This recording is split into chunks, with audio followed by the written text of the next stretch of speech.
For me, it started when I was about 6th grade. I had a sawmill on the farm and I built little things. Mom and Dad bought me little tools here and there. And my brother Dan and myself got involved in it. And one thing that led to the next, we started making furniture on the farm. And then got into high school. We started manufacturing cedar chests in high school. We didn't really do shop class. We manufactured 50 or 60 cedar chests in high school and sold them locally.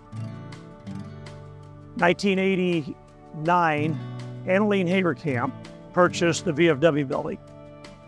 And Fred, Dan, and myself started Koch and Company, building kitchens locally.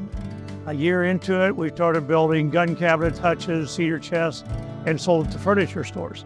Well, we found it to be very seasonal. And then we started building cabinet doors for 2 or 3 cabinet companies, which was not such a good deal because a lot of them weren't financially stable. 1992, we started building kitchen cabinet doors for a place called Cabinet Craft. They were our savior. They were financially stable. We were starting to build a couple loads a week, going to them on all their doors, then all their face frames. And one of their market reps came to me and said, "Why don't you start building the cabinet to go behind the door?" And we said, okay. So we started building cabinets on a production line, 20, 30, 40, 50, 70 cabinets a day. Somewhere along the line, we built our first steel structure building in the first 10 years of the company. Every year we added on or built a building, and still today we add on or build a building about every year. So cabinets started turning out bigger than the doors.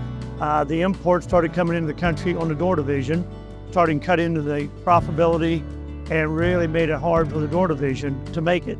So we then went out and created louver doors, fire-rated doors, 30 different species of doors, and made it a lot more complicated doing that rather than building just a simple 3-species, 4 design doors. Meanwhile, we started concentrating more on the cabinet division. Got to where we were outgrowing some of the plants, kept adding on, and we started moving into new markets, which made us do more custom stuff, more species, and it started getting complicated.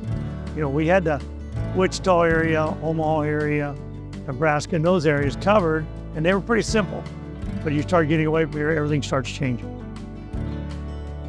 And at that point, all the facilities are full here in Kansas. We do have a facility in Hiawatha. It builds a line called the Express line. It's the same thing as our classic line, which is the higher end line, but we streamline it. It has one wood species, same color, same everything. We probably 10 years ago bought a plant out in Tennessee because we were shipping stuff to the East Coast. Ever since then, that plant has been doing very, very well. Last year, bought a plant in Barnwell, South Carolina. We've seen the market going toward a lower price cabinet. Imports were coming in, taking a lot of the business, destroying it. The government came in and tariffed them, which made us more competitive. So we decided we were going to build a low-end cabinet.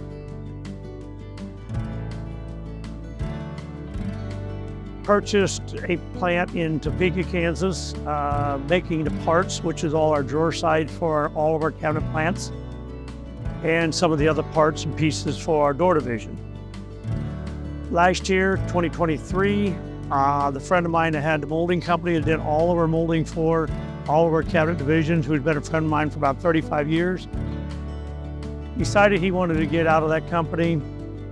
We ended up purchasing that company. Now we manufacture all of our molding and doing very well with it.